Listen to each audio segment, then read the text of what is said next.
Hey, how's it going? My name's Reese. I have watched a bunch of YouTube videos of other people converting their vehicles and find them really helpful. So I thought I would hop on the bandwagon and put up some videos of my edit or of my conversion and see if people like it. Oh, like I said, we are going to be converting this car. This just so happens to be the car I owned.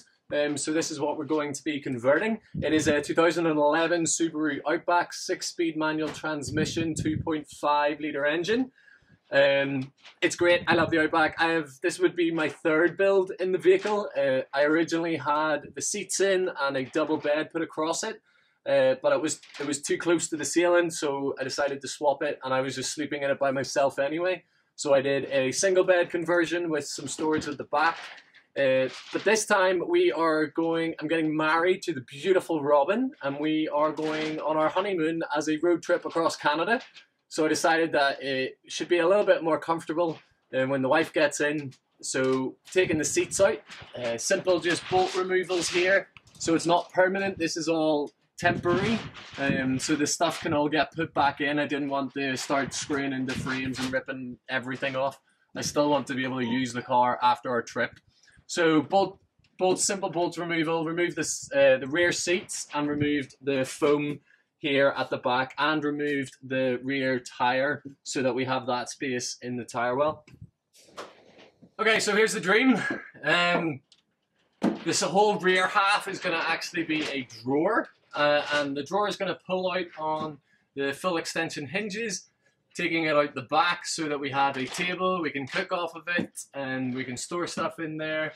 It's going to be inset ever so slightly so that we can reach down into the front of the wheel well, and then to access the back, we just pull the drawer the whole way out and reach over the bed and get in. So it's going to be a full double bed across the whole thing. Shelf goes across here, supporting here and here, so that we can put two boxes underneath the bed and our folding chairs. A cooler is going to sit here behind Robin's seat, and in here this is going to get removed as well, and we have an EcoFlow battery pack, so it's going to sit in there, leaving this space behind the driver's seat free for water storage most likely.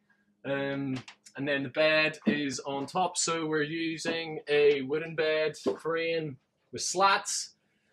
Yeah, it's pretty much the idea, so let's see how it goes. So I built this beauty last night.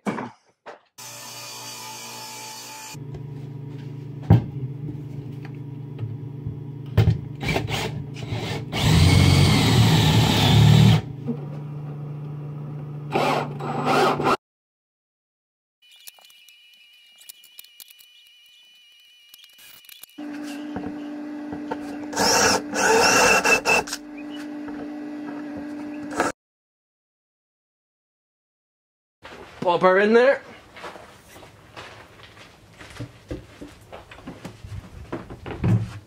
So this is going to slide all the way out, probably coming out to about here, giving us space to stand and work at. The burner, we're going to use Coleman stove, is going to sit in here.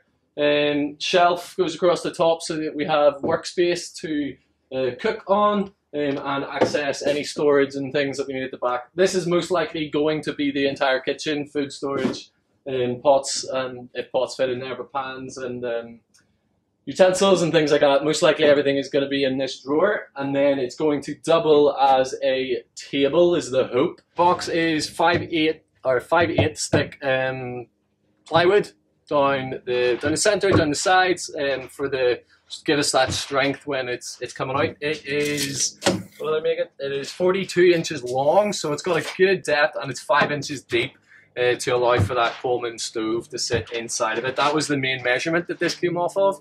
The Coleman stove had to sit inside, so whatever it was, we just made it I think it was an 1/8 or something higher than it to give that clearance for the top, and then that bit of wood's going to sit on top of these so that they can slide. So it's 39 inches wide and 42 long, so it's good depth, giving us a lot of storage. Now I have to try and mount these full extension rails first, so just putting the T-bar in to see where the bed frame is going to mount so that we can put the mounts for the drawer. I've never done these before. Smaller ones have adjustment rails inside, these ones don't. So they have to have 3/4 inch, I think it is, clearance to mount these.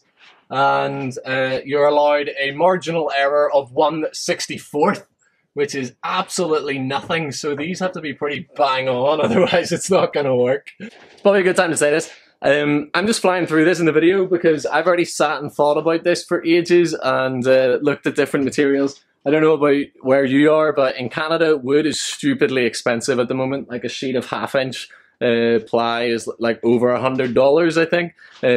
So I started really looking into materials about what I could get cheaper to try and build it, what I already had. From my previous builds, I had a bunch of wood, but it was cut into pieces and wanted that one piece. So I'll show you in a bit, but I ended up buying for $30 on Kijiji a slatted IKEA bed, which retails like just over 150, I think it is. But yeah, so look on Kijiji if you're trying to build something. And that's the idea. The slats are going to head over the top of this here, kind of to keep the weight down as well. But yeah, I put loads of thought in this. I'm just flying through it for the video so that you guys can see what's going on. So yeah, let's get back to the work.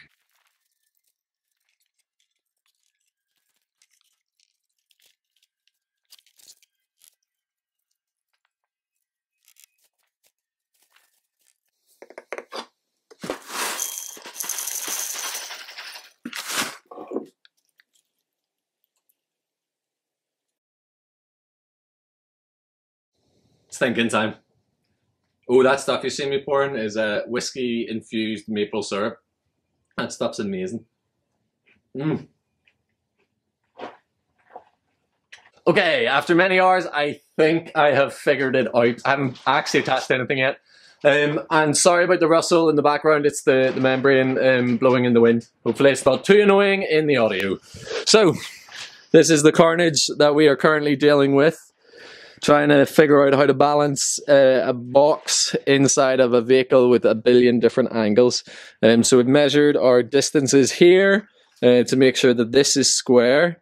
Mounted what should be a 3/4 inch piece to show the size of the drawer sliders, and then they're going to be mounted onto a piece like this. Still need to figure out something here that's going to mount for the bed frame, which can come across there. So that should be those. And then coming around this side, this is all my balancing axe. So this is our bed frame where it's going to go. So there should be a post coming down here to mount onto this seat bolt here, which will then go across to that post. And then making sure that the bed post is above the shelf part here, because we're going to be putting a sliding shelf onto that at the far end. So we have to make sure that the bed is above this point, but we still obviously want to get as much clearance as we can for the bed going in between it and the ceiling. So it's balanced up against the glove box. But that ran into the problem then of the black box no longer fits under here. So it should be okay once this is all mounted that we can then notch this section out. And there hopefully is enough strength in this piece of wood here. If not, we can put some sort of metal bridge across there to add some sort of structural integrity. And I think we can start screwing things and hopefully actually get a drawer today. If not, there's another few hours of Reese scratching his head. Welcome to a very happy Reese. I have just realized something. So I was talking about those pieces of the drawer that are the drawer sliders, which are gonna mount here, and that they were 1/64th error, which is just impossible. But I've realized it doesn't matter, because these here, which are going to mount, I can just plane those down so that they're thinner, and then the drawer can just do whatever it wants to, because I'll just screw these onto the drawers, screw it onto the drawer itself, and it will just sit with its weight down in there, because that's all the point that matters, is just down there where it's going to be putting the pressure on. So it can do that, and then it can just be as wide as it wants. And then when the bed is built, that's going to get mounted on top, and I'll put a cross member across to this so that it won't separate and job's a good one. Measurements made easy. Well, that only took 4 hours.